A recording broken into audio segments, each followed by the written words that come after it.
Voilà. Motu le roi a mamo livre. Au Sengiete, à Monica Kabelao. Vous comprenez? Donc ce qui signifie que tout le monde a banas tout bayaka awat. Tom bayaka à l'époque. Au niveau batu bakabela banas tout. Batu bakabela bango bambongo. Ma boke place au manas baboke bango. N'habite que libanga za mabe. Baboke bango ta. O batu wana banas o mabenga bango tindela nini boy. Non. Bato nyoso o babenga kingo sot batu nenga na vie boy. Bakendaka bamona ki on pe mabe ata morote. Mais un restreint bakenda été. Te bango pe bakokai ko nde exemple ba groupe musomo na boke 10 boke 20 tout ça. So pe na ndenge to ba milliers ba comédiens. So ba bengi bino 20 ata 5 c'est ça ka restreint. Mais ça juste ka nde ngai nde na moneka ke ya restreint faut qu'on la tsango ka bongo. Voilà, merci. En mendicité, côté trop dans le monde avec comédien. Les Allemands depuis quand là? Les Allemands, tant que tu écoutes ça. Oyo, bayebi que nde na zaboy, il faut na lia na musala o na osala. Mutu soki abenginga po akabelanga par rapport ya musala na osala, c'est correct. Mais na ko déranger batu te po batu wana batala anga. Kena ko marobenga benga bino, botindela anga boy, botindela anga boy, botindela anga boy. Et c'est une très bonne chose de voir aujourd'hui Basser Nabiso, Basila Bissalou, Bino Botala Bani Oboka, ouais, non, Asenga Boy, Belle Vie, Asenga Boy, ce sont des gens. Bato oh lelo ba comprenant que photo mi paie sa valeur, tous les canaux télé, tout ça, ce sont eux qui sont traités d'orgueilleux. Fiston Saïsaï, c'est l'un des comédiens au Kabela Musicien Bongo. Orgueilleux moko, bâtir orgueilleux pour Anini Potarake, Naza Saïsaï, Naza Pestar, Nandenge Nanga, Ezaka Tek, Yangana Beto Musicien Matolo, Ngapena Libéra Bango. Orgueilleux. Bienvenue to Kebana Caleb. Orgueilleux. Et aussi le péchant, il y a on dirait qu'il s'inspire à mort orgueil indépendant. Ba o ba kabila ba musicien. Ba kabila ngai pende na lo ba mambo na lo ba o na ebisi yo biso ba lubaka bon. Borgueillé comme pas possible. Vraiment. Vous aimez bien ce que nous sommes en train de faire ici, alors nous vous demandons de faire un petit exercice. Avant de bien suivre nos émissions, likez nos émissions, abonnez-vous massivement et surtout n'oubliez pas de partager aux autres. Sur Africa Mumba Télévision, vous aurez droit aux émissions à caractère sociétal. L'information politique au rendez-vous, politique nationale et internationale, actualité nationale et internationale. La culture et les arts, la culture d'ici et d'ailleurs, les arts d'ici et d'ailleurs, chez Africa Mumba Télévision. Toutes les disciplines sportives, exclusivement chez nous et spécialement pour vous. La religion sous toutes ses formes, vous aurez droit aux émissions à caractère religieux chez nous. Suivez et restez scotchés.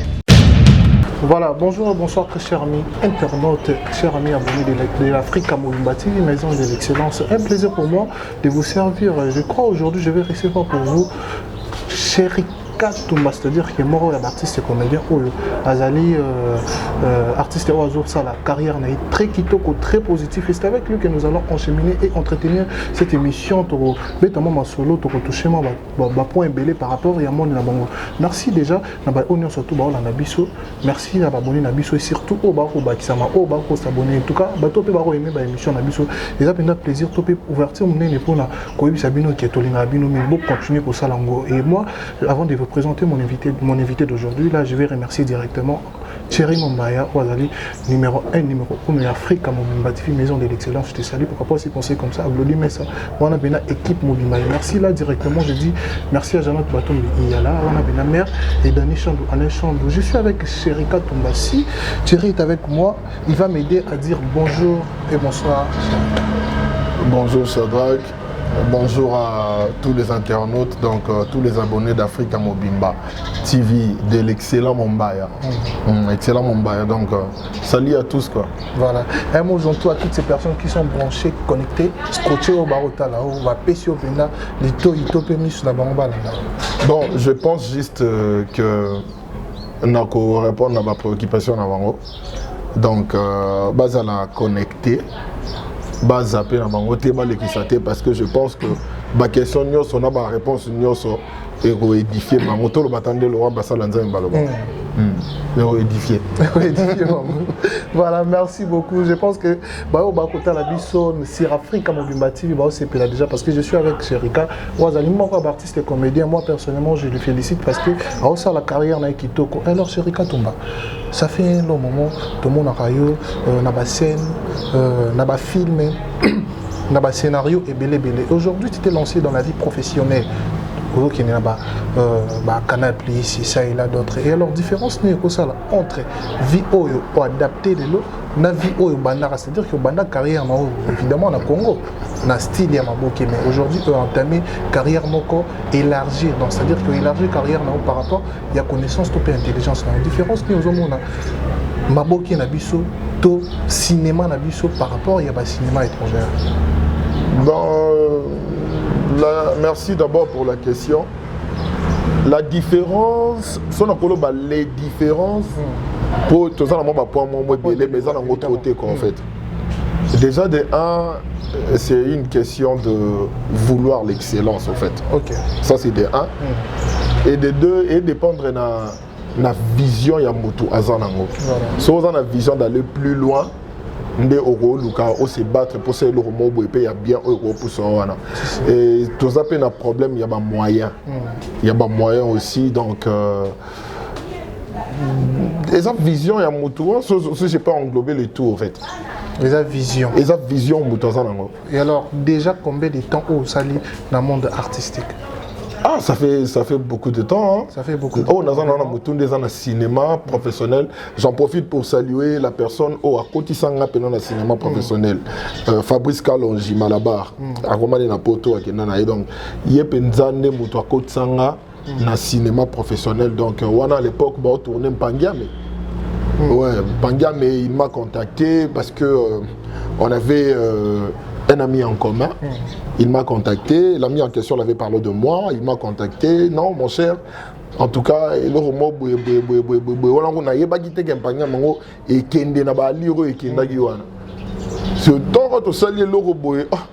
quelques mois après, il y a déjà au côté de Elbas, les professeurs. Aujourd'hui, Elbas, aujourd'hui, Vondiana, donc. Yo mon on a un modèle pour tourner, on a un modèle à texte, il faut mémoriser, il faut répéter, il faut travailler vraiment. Il faut travailler au commis boy donc. Parce que au jouer et après avant de jouer on comprend que il faut jouer non personnage de ça boy tout bon autant. Na yeba écouter que kuna osana droit de discuter que té nga boité na yeba été donc monta baba na to bombeli autant na yebi sur sadrak na discuter té na kozola té na ndima mba moko. OK. Na kei na nino na salle à maquillage, on m'a maquillé tout ça et puis bah passer un texte dans la mandé autant na mémoriser bateau fait na zana bon on a ba scène to yé to répéter en gros bâtir action tala maman na caméra red maman na lo bafaron ay bien au sentir caméra pe no bi oh décélérateur ay kenda bongo donc yo mo tali modèle banine ça la mais la scène tout ça na suka ba pese lo noter que bon OK ngana bongo peut-être rendez-vous sobe wapi. Au moins, quelques mois après, oh mais tout le monde a TV5, tout le monde, ni dans la TV5, oh sérieux. J'avais pris les goûts. Okay. J'ai commencé maintenant à passer ma casting. So babengo casting mo boeza tout ça, nino ndeto sala bandaki ça. Ndeto sala ba projet belé donc mour à 200 mètres parce que on est ça ce sont des grands projets. Oh ezaki et bimisa biso pende lo ngilibanda. OK. Et bimisa pende lo ngilibanda na ndemo boyo ezaki rien à voir na communauté congolaise. Donc mour à 200 mètres les Canal Plus. Il y a eu une série encore colorée diffusion dans bientôt et les canaux TV5 to préparer pour deuxième saison dans mon pays. Donc c'est ça on sort. Et alors on savait déjà combien d'années dans le cinéma professionnel? On a 5 ans. 5 ans, c'est depuis 2015 que branchons là. Et alors ce qu'on dit au côté dans le cinéma professionnel, faiblesse ni dans le cinéma na bino auto bogobe na communément maboké. Bon, au moins Shadrack, pour être franc et honnête, si je peux me le permettre,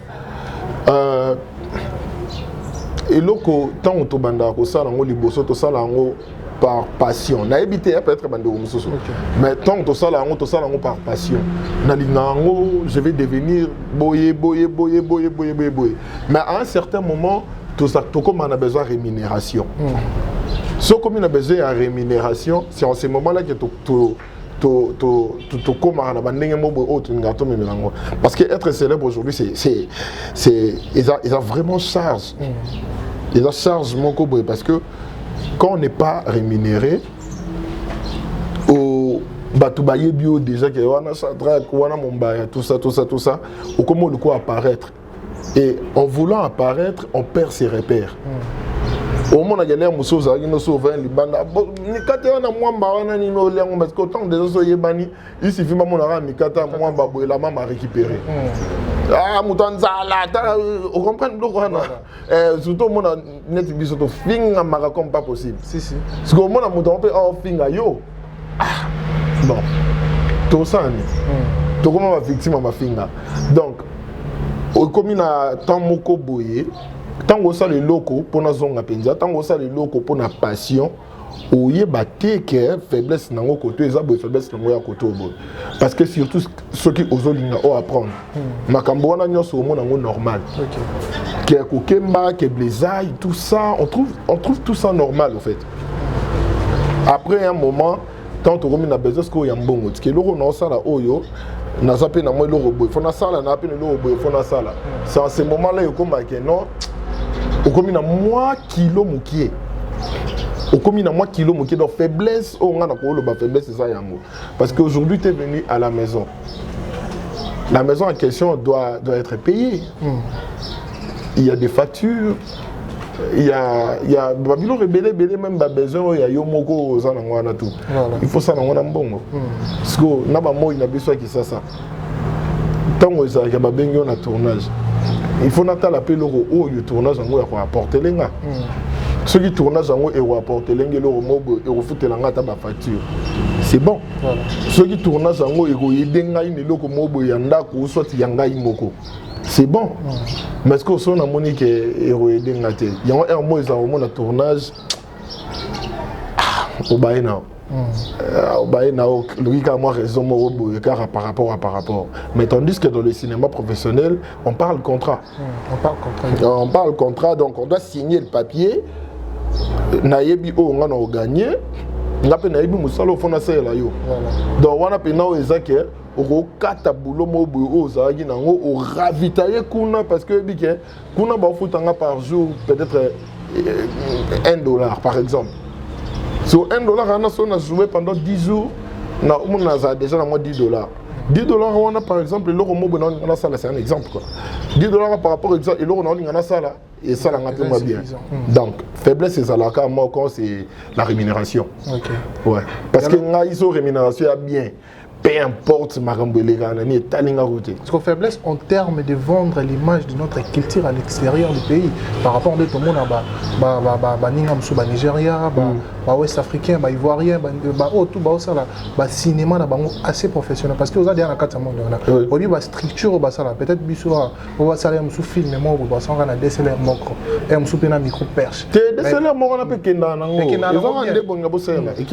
Pour vendre l'image de notre culture à l'extérieur du pays, faiblesse nini ou ça là qui bosti kalaka toti kalaka toujours la même idéologie ou ibana kala ba maboki akala kala wana lelo monde comment vraiment numérisé. Alors pourquoi ne pas peut-être adapter que ça la stratégie où ils assez positif pour vendre dans l'angle positif l'image de notre culture à l'extérieur du pays. Et alors ce que faiblesse on a par rapport il y a vu au entamé vie professionnelle et la ranine.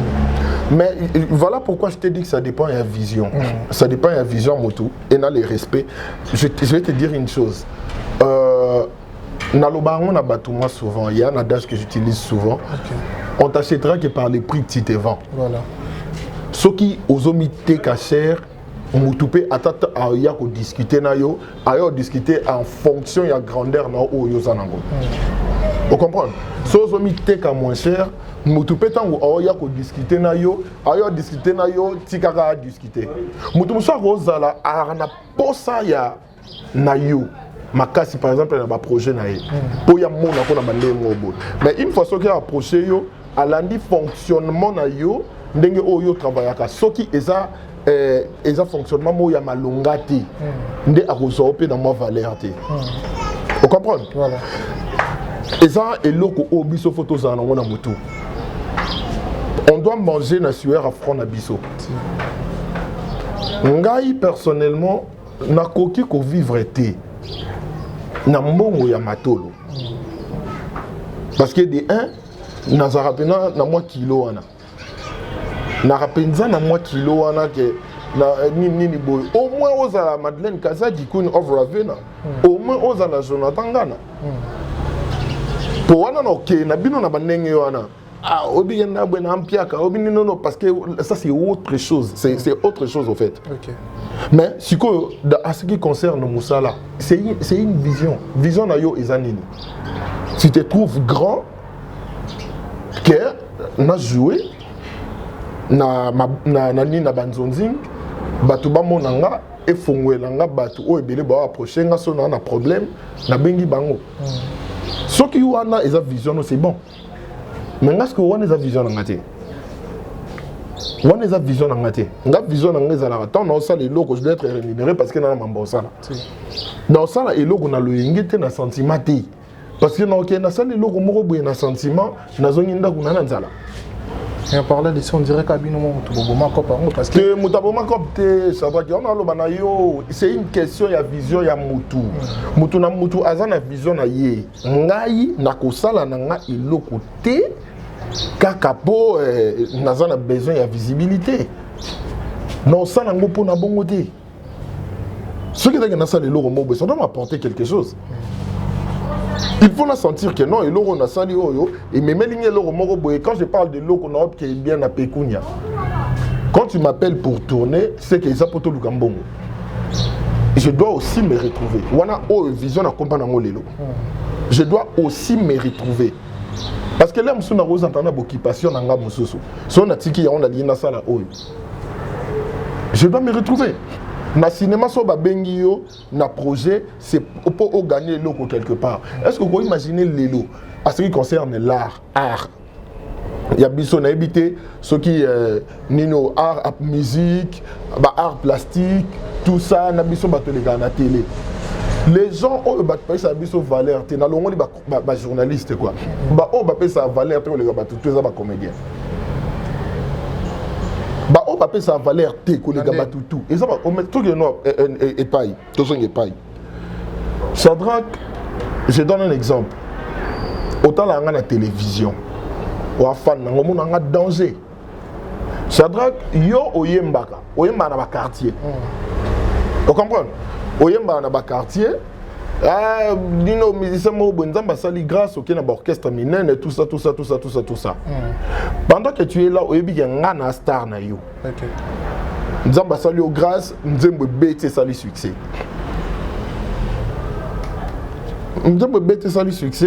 ngai na komi na nga mba moko tolbani na nga na komo ya vers na beto matolo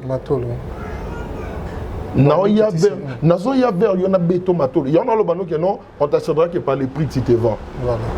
Je peux te comprendre. Il y a une chose où ils ont que tout le monde apprécie tout ça, mais comment béton matolo? La commune a un niveau morobo, ils ont que nous avons vendu boy, na bengo savant nini. Au malem sous na bimelo pe na parler, star ngano kokatin, non. Bon, paie sous valeur comment? Non, pas cet exemple boy, exemple vraiment dans le bangoté. Fabrigas, fa, master nanga yabo mwana. Et monsieur, il y a you know, il y a Afrique mobimba. Fabrigas sortant l'émission. Master nanga yabo mwana. Quand je dis yabo mwana, il y a 9 ans. Ils ont 9 ans passés. Ils ont 9 ans. Il y a 9 ans. Donc, ils ont yabo mwana. Il y a Christian de Corna, yebi mambo non. biso na fa biso so na matete na ngilima biso 40C ba fa 40B to kangma na bango ba parcelle donc beaucoup li penza ensemble to koli ensemble Fabrigas mon papa te otondo bengi par focus maman Élysée leki ya Lili leki ya ba sœur na biso Ornella ba Christian Descornes leki na bango Yves Mbouyolo mambo so tukukuta na Yves Mbouyolo tunie shirika ya biso mais mbala suka tukuta na fa na éviter ça remonte à combien d'années on dira zara na nino na on détanga quitter maison mère mais à chaque fois Fabriga sera yé parce que yé pena a na fief na sera yé mateta comme ngilima azanga ko ya chez biso te pas tout na ba santé ya ba master na ya bo mwana voilà nebi mbala suka tukuta n'était oh wana ko te zala bien Ibrator po biso matete to arabenon de bomoko Ibrator quartier moko bina filé a futé le pango e kangami na biso topé ça valeur topé ça na valeur so mi pesi valeur au monde ke ba ozongi selo pe yango ba ozongi selo même valeur wana biso moto yebate to ça on dirait que c'est limité être un comédien cela ne signifie pas que so comme na succès de la disque OK ndé na top boy et comme ce moment na nga bato ba ya ver nga na ko mobeta ba matolo quelqu'un mutako pesa yo sans voilà mutu akopesa yo eloko sans pour autant osenga ye mambo na oloba na yo na yebi yango nga na so ba cadeau par exemple quelqu'un comme Karine Manessa asana nga ba cadeau mo na senga eti quelqu'un comme Iget Ngalula Patricia Musingila asana na France basana nga ba cadeau mo boy o ezake osengi te mutaso apesi yo Jonathan Ngana c'est autre chose, obésité financière. Pour hier, l'homme au vandi bosso, la naïe boye, au moins à Bengio, oh le moment lembe bondeni, oh obi ko kenda pe western kala na compte nanga. Hier kenda bongo. Vous comprenez? Tommy paie sa valeur parce que même les artistes babeta ape matolo. Mais neni biso to rotonde ke bateau artiste ba musicien babeta matolo, wana ba leki bateau biso beta matolo na balar. Tout ça vraiment. Donc c'est-à-dire que idéologie, on parlait de ça, idéologie, oh lilo, producteur, to soutenir bino, bon en fait, on a utilisé producteur, oh ça la bino, ça film, mais des comment on fait ça bino à l'époque, il y a au moins une couleur 1000, 2000, 3000 $. Mais le coup pas pousser les films, peut-être il y a 7 ou 8 tableaux, $600, $700. C'est que ça va commander, bah on aime toi même idéologie, non. Tout ça va producteur, va comprendre comme qui était non, bah on peut bénéficier, t'es biso peut topé ça, boy, tout ça va comédien de même idéologie. Mukolo n'habite son Robert en structure tonini, je sais pas trop. Mukolo ndenge mususu yako rentabiliser ba film na biso ekobima. Au moins na petango ebima na ezana na mbongo mobo ya bien. Ba CDP tango yaka après ba cassette ezaka na mbongo mobo ya bien. Tango pe YouTube yaka na banana takaza na pesi mbote yaka pe na mbongo mobo ya bien. Donc to zela rara l'air mususu pe tango ba film ngo comme na ba chaîne mobo pe bando yaka na mbongo mobo ya bien. Mais dans un premier temps tous en a okande to zaboé. To rolo bateke biso bato bebisi yango, to soit biso bato bongisi yango. Carrière ya moto, ce n'est pas le producteur aussi. Mon moto soit bengi yo a proposé yo mbongo, soko boyi a okangote.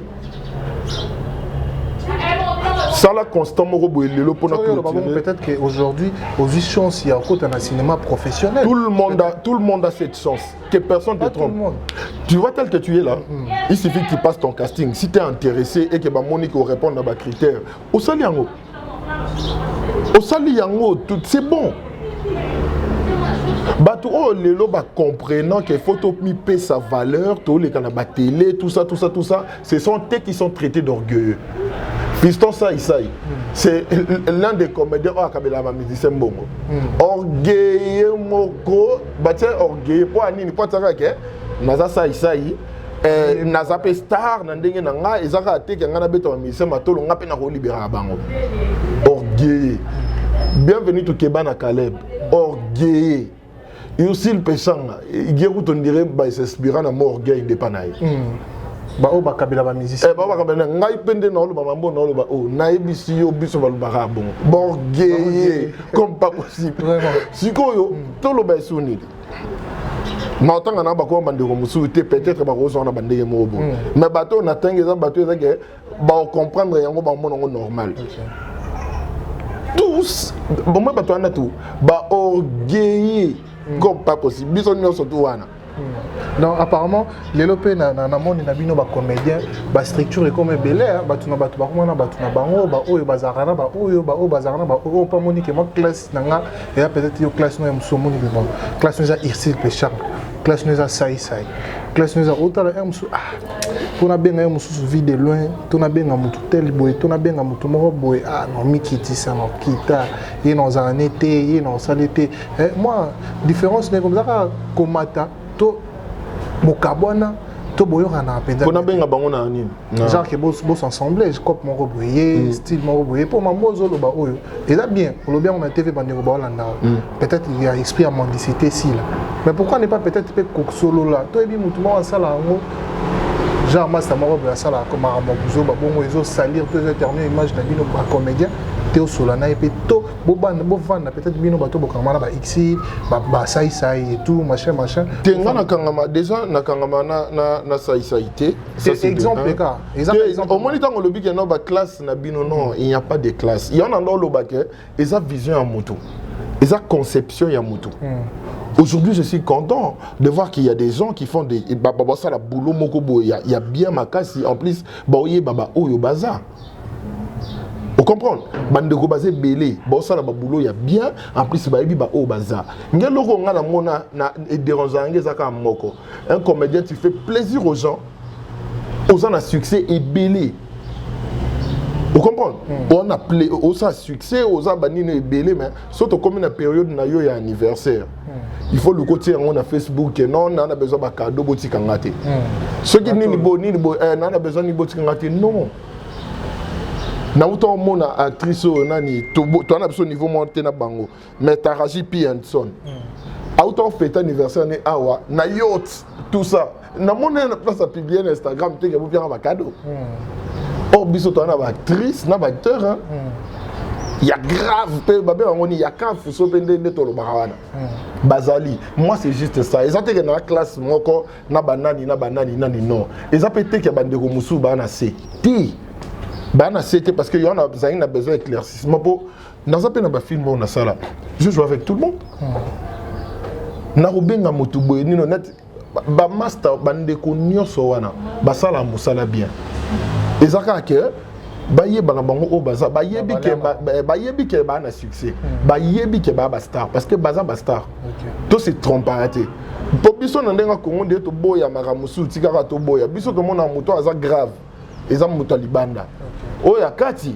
a gravité non so na po ani poka na ya ipa na Shadrach na binao nino lukela ngata $10 yango mona ke non so ezaki go ko senga ivoirien $10 te loko ezaka mon nanyo d'Acosta c'est que d'Acosta star te a star voilà tout tu vas voilà tout font la carte to beta les solo ya cinéma ou film ou bozo bimisa xil pechanga kiyanda ouais kiyanda non déjà pour expliquer bien son projet ouais déjà kiyanda c'est un esprit bateau ba Angola ba yebi donc c'est un esprit envoûtant tout ça à posséder bateau bilongo boya ba genre wana ka za bana misusu babota ma bon na ba esprit na bango wana donc c'est ça et les projets en soi c'est vraiment un long métrage total on reçoit des systèmes il y a ba épisode soit il y a nini c'est vraiment un long métrage et moi on m'a appelé comme tout le monde hein. Okay. On m'a appelé comme tout le monde par Irsil Pechanga mon amie la PCM Beauté elle m'a appelé elle m'a présenté le projet elle est le réalisateur je me suis dit bah ok pas de souci c'est un bon projet si vous avez besoin de service je serai là et donc le quoi est ça système moko boye il fallait qu'il inscrit Iosil na label nae il inscrit na festival moko boye na Australie que non basengi par rapport à timing faut c'est le mot boye speed or tandis que les projets qui y a c'est un projet où il fallait qu'il na bande konabiso oyo to ba pasaki casting ba o baza retenu ba jouer na kati on peut me créer moi retard oyo par rapport que fait ba afficher déjà bateau yo ba qui retenu Le quoi par rapport à Nino, non, on s'est dit Kiyanda et Zali et qu'on la tournée. Mais ah ouais, photo ça le mobo juste il y a 3 minutes. Okay. Et là, 3 minutes, ils ont des festivals et en même temps, ils ont annoncé couleur. Il y a Kiyanda. Oui.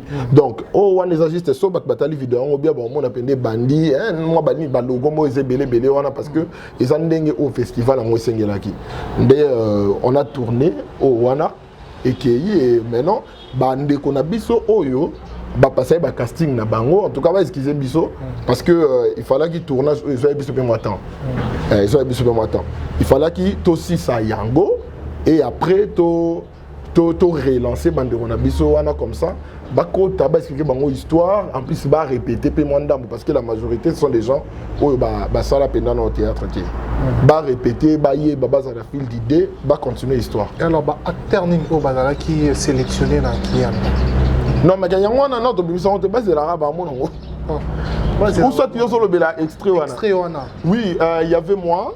Il y avait Youssil Pechanga, il y avait Emmanuel Tara, il y avait Jita Safi et Pelé Lokwa. 5 personnes. Oh ouais, il y a 5. 5. On a besoin de douter, il y a 5 personnes. Ouais, donc Youssil, moi, Pelé, Jita et Emmanuel. Oui. Ah, donc 6 personnes avec toi aussi. Et alors pourquoi vous savez que un projet to l'initiative à 6 personnes to ba critère ni c'est là qui za la peau ou les cana na qui a tous à la sélectionner dans projet ici. Non, ngai moi c'est autre chose. Toi c'est autre chose. Moi c'est autre alors, chose. Pour les autres comédiens, toi artistes on peut pas intéressé dans projet Youssil Pechanga on a tout à filmer on a. Que ba passer casting. Ba tout au bazar qui intéressé. Bango tout ba passer casting. Tant ba rota la bateau ba chargé nango parce que moi je suis pas chargé de ça. Je peux passer casting. Tu n'as pas passé. Je peux passer casting. C'est bon d'accord ça soit bien on a passé casting. Non mais nga siko l'air dino Kiyanda ils a titre. Mais l'histoire créée et ça nino ndenge pesa maki wana peut-être bakisi A ou bakisi B tout ça mais là film il y a aussi donc il y en a émission et ça qui pas au mot bon na et ça il y a festival extrait wana au bosali ba tout balekana ba sala casting non et ça film nino au extrait wana ça pour na festival parce que pour na festival aux bande qu'on a biso au wana ba sala théâtre te au bango te pour na bande ko ba sala déjà et que mais yango no mona bango wana mo tout le roi mamo livre au Sengiete à Monica Kabelao. Vous comprenez? Donc ce qui signifie que tout le monde a banas tout bayaka awat. Tout bayaka à l'époque. Au niveau batuba Kabela banas tout.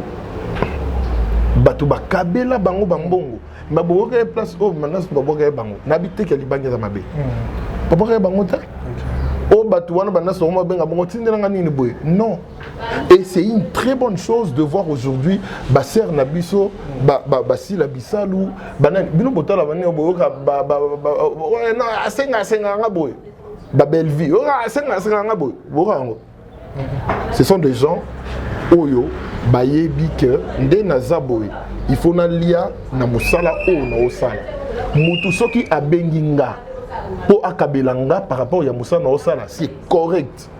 Mais na ko déranger batu te po batu wana batala anga kena ko ma obenga benga bino botindela anga boy wana non donc mendicité côté trop na monde ba comédien ezala depuis kala ezala tant to kutsa mais ce qu'on a une question mon betant on vient qui ngakati ba poster panzani ba photo et panzani ba to que ça t'appelle muninga te ayo kenende ba photo ngo panzani et panzani tenga mo na tsaka na Facebook kasi tango na Facebook na tsaka na Facebook na Facebook na na WhatsApp na la pesi mbote na vie na ngai les gardes rapprochés major Guillaume na pesi mbote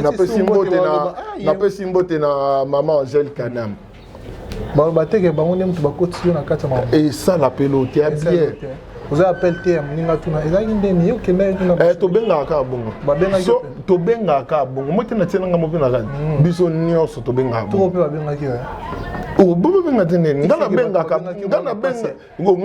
bobo benga ngati boali donc to benga yo na mito ba kapasi te ba ok capacité parce que bato nyoso ba benga nga ce sont des gens au pe ba kendara ba mona na ba motima parce que non laisse ça to polémiquer sur yangote bato nyoso o ba benga ki ngoso bato na nga na vie boy ba kendara ba mona ki ngo pe mabe ata morote Mais un restreint bakenda été.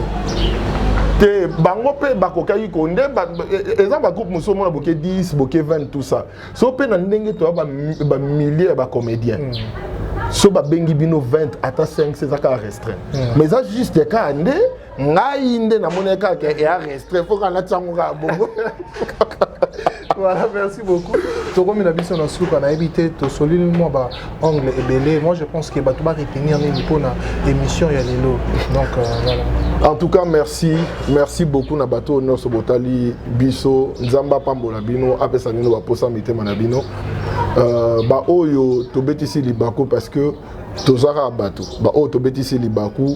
En tout cas, bolimbisa toyebi kene be mission no sur la oloba malamu ba fingi oloba mabe bato beta maboko ba beti ba opa ko finga ba fingi.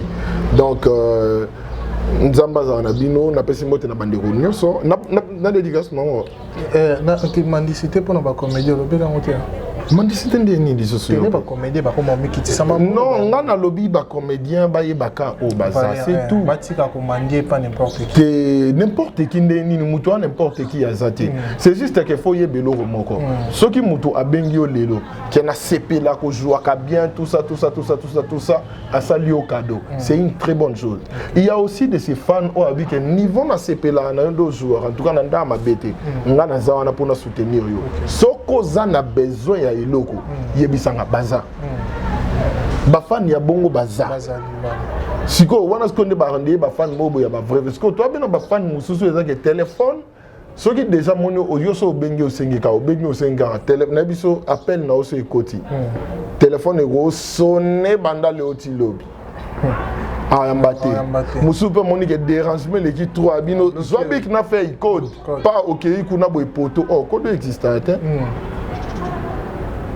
voilà ce qu'on catastrophe. Dérangement les qui trop. Ouais. On comprend. Dérangement les qui trop. En tout cas, on va pas la bande de réunion sur Eda Abisso. Maman Olive, Jonathan Ngana, Madeleine Kaza du Queen of Ravena. Jonathan Ngana, c'était trop. Nabisio. Saute aux yeux Maman Olive de ta part. Aux yeux Jonathan Ngana. Aux yeux Madeleine Kazadi.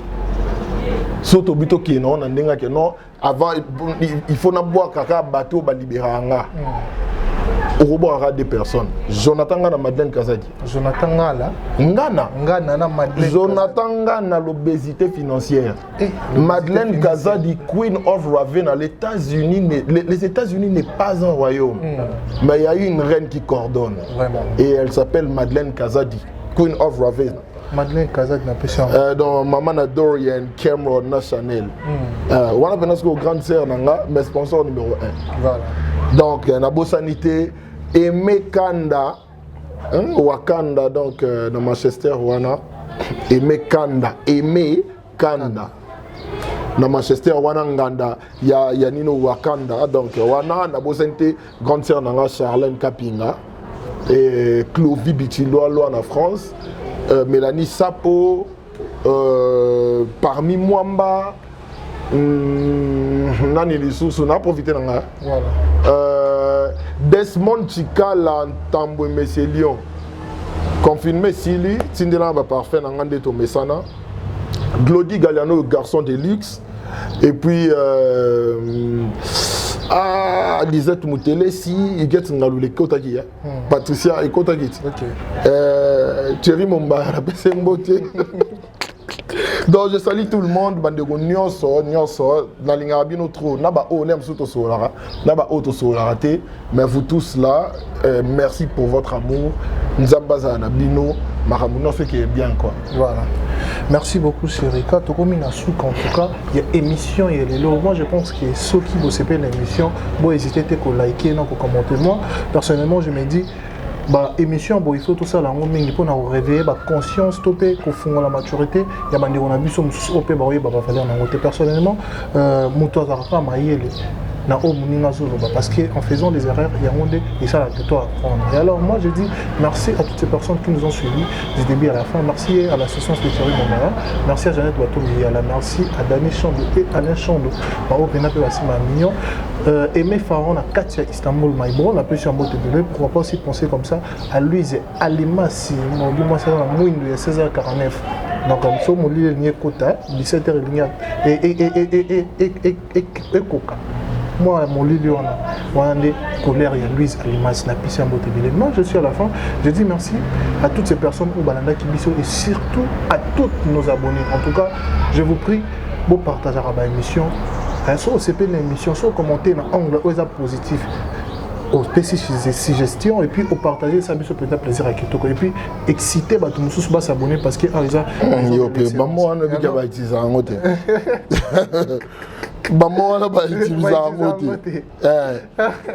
merci beaucoup, moi je vous donne rendez-vous prochainement, alors bye bye.